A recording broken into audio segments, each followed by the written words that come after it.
connecting with the ancestral spirits. But for some here, a spiritual journey marred by alleged abuse. I'm very scared of that guy because it's dangerous.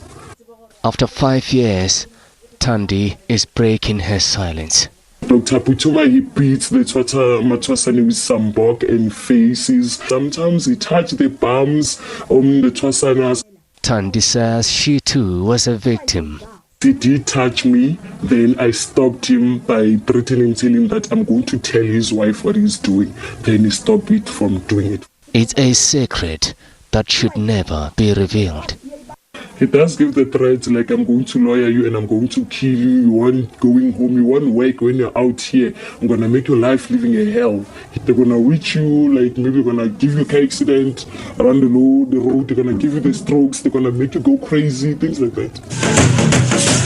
But the constant ill treatment is what concerns her. This picture reveals the alleged abuse. A bruised Naledi agrees to speak to us. My body was sore. I couldn't sleep for 3 days. On our way to her location, a phone call. Her family is discouraging her from speaking out. They are just here next to me just to make sure that I don't go out and meet you. So they are telling me that when it's a young and it will do something wrong to me. And opening a case, not an option for her family. My family are blaming me that I was supposed to do it immediately before 24 hours because even now the proof of evidence has now vanished. No, it doesn't work like that, Sissy. It doesn't matter how long ago you open a case. But she is scared of the Gobela and barred by her family. So here they are telling me just to drop everything. What if I will die? Naledi is among the trainees who have fled the school and are in hiding. The Gobela has denied the allegations of abuse. I don't beat any of my students. I've been a Gobela for many years. It's just that this year, some of my students have been naughty. A person arrives at your home and when you try to advise them, they just decide to do as they wish. We're not from the same family background, and the claims that I'm groping them are a lie.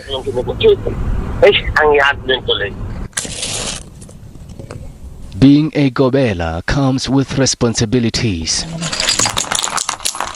and resorting to violence as a form of discipline is criminal. Ugogolo should open a case against him. And it's a case of intimidation. You are not supposed to intimidate anyone because you can't do things that are unbecoming. You are messing up the profession, which is a very noble, very sacred profession that does not have to be messed up. If there is any physical violence, people should go to the police station to report it. People should come to the Traditional Healers Organization to report that we have been beaten up. And then the best thing that we can do is that we can, after listening to your case, we can invite other state agents. But there is a challenge. It could be an ambiguous terrain for law enforcement. We've been waiting for the Department of Justice to help us develop a law that speaks specifically to Tagati, because once you have a law like that, you are going to be able to reprimand this particular someone who rocks up to be a healer and the next thing he's busy causing problems for the profession. Because remember, it is not just this one person that causes problems for the Itwas. He's also causing problems for ourselves. Because when you look at me as Umtagat, and yet I know nothing about Umtagat to Abantu. The only best thing that I know is that I know Umtagat is for, because I have a responsibility to heal people.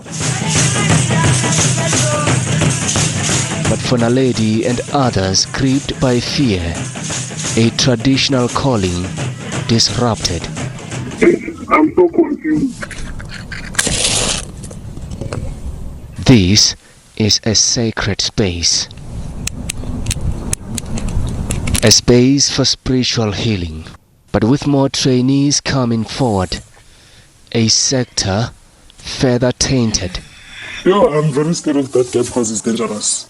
Thandi and Naledi, among many, suffering alleged harassment and abuse at the hands of a Gobela. Maageketla Motlabe, SABC News, Wattville on the East End.